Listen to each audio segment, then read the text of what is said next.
Well, we start this hour with more signs that fierce Ukrainian resistance is turning Vladimir Putin's war into what one NATO official is calling a stalemate. This as the refugee crisis worsens, and Europe prepares to slap even more sanctions on Russia.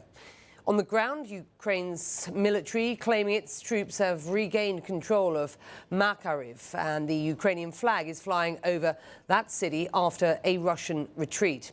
This video showing the damage Russian airstrikes have inflicted there. Now, that is not far from the capital, Kyiv.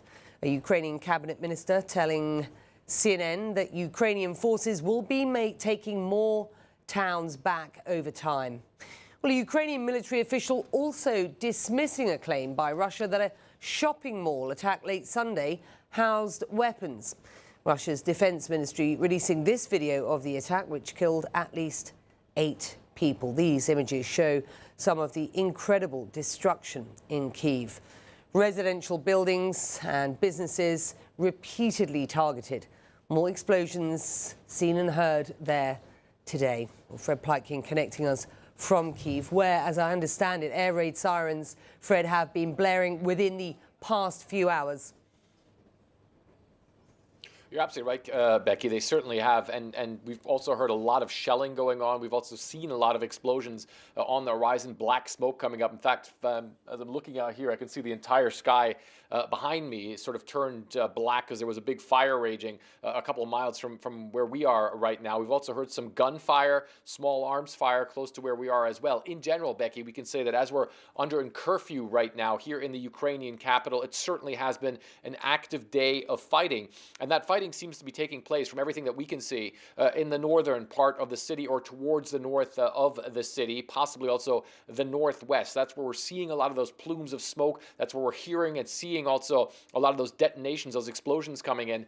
The Ukrainians are saying that they've actually shot down one Russian missile that was flying towards the Ukrainian capital. They say that the remnants of that missile then fell into the Dnieper River, which of course is the mighty river that runs through the Ukrainian capital. But in general, you're absolutely right. The Ukrainians are saying that right now they have halted that Russian offensive. They've stopped the Russians from their efforts to encircle the city, and they say that they are launching those counter-offensives. And of course, the town of Makariv is one that's extremely important in all of this, because first of all, it halts the Russian advance around the city, but then second of all, it's a pretty important gateway town also towards the west of Ukraine as well. So very significant for the Ukrainians to have taken that place. We do hear that there are still some contested areas around there.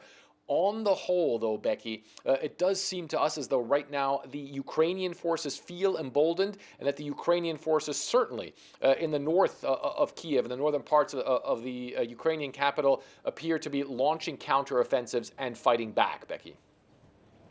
Right, that's on the ground. What is their defense to the increased use of aerial bombardment by the Russians at this point? Well, you know what? That's a really difficult one. But one of the things that we do ascertain, that we have seen also here, is that the Russians by no means have air superiority, or what's called air superiority over this country. The Ukrainian Air Force continues to function. Ukrainian airfields continue to function. They say that their jets are flying.